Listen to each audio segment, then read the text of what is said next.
not too many times where I'm going to put on my Mystic Mac cap, right?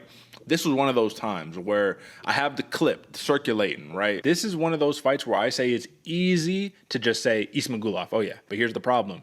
What happens when Grant Dawson just stumbles into a spot where he takes your back, controls you for the round, and now Ismagulov, all of a sudden you're down 2 rounds and you got to do something? Like, what happens then? Except this time, AJ, he didn't slip and fall. He was methodic. He took Ismagulov down at will, and every single time, man, his grappling and jiu-jitsu is just too technical, too slick, too smooth, and he left no openings. How much of a wake-up call was this for all of the people who were sleeping on Grant Dawson?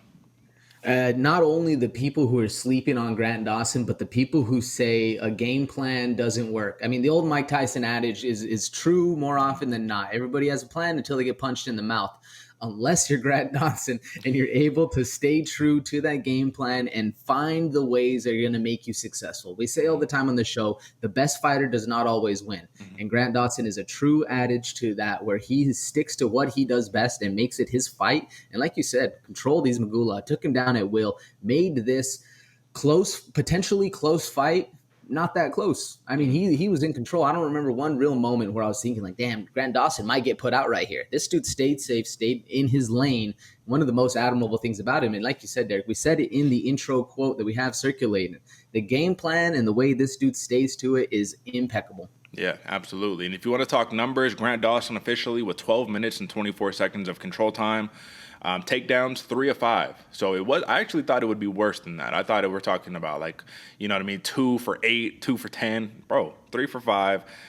Beat him up on the ground, sick transitions, tried to choke him a couple of times. Almost, bro, put him in the nasty, full Nelson. Just embarrassed my man. I'll say this, Damir Ismagulov still, there is no reason to discount my man. This just stylistically, he ran into a guy who's a extreme specialist at what he does. And this was my big fear. Ismagulov, his best chance of winning was keeping it on the feet. But can you ever really open up when you know the threat of the takedown isn't just there, but it's a very real threat, and you know you might not be able to get back up once he takes you down? So after round 1, then you say, I got to come out heavy round 2. Then you get taken down again. Now round 3, you're like, I don't know what to do.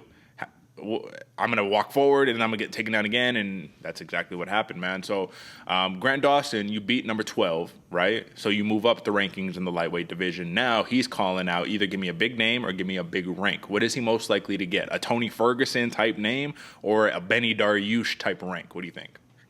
I think he's more inclined to get a ranking, a more favorable ranking. Maybe not a Benny Dariush or something like that, because you're right. When he said those 2 names, I was like, God damn, this guy is shooting for the stars. Hell yeah, Grant Dawson. Keep pushing it.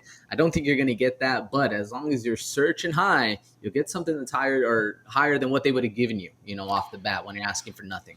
So I think we're going to see him in that top 10, top 8 realm of competition.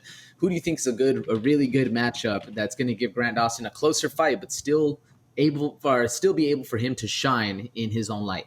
Well, this matchup might not make sense, and this guy that I'm going to bring up is already booked for a fight, but if he can win this fight and he's willing to take on a steep challenge, I'd like to see how Grant Dawson can fare against a long, dangerous, lanky guy like Jalen Turner. Jalen Turner's already matched up with Dan Hooker, and here's the thing. Yeah, you can probably take down Jalen Turner. He's been taken down before, but it's going to be a hell of a time trying to get that takedown when he could hit you from across the cage, bro. What do you think about that one? I like that. And going back to what you're saying about can Damir Ismagulov stay perfect? You need a big shot. You got to hurt him.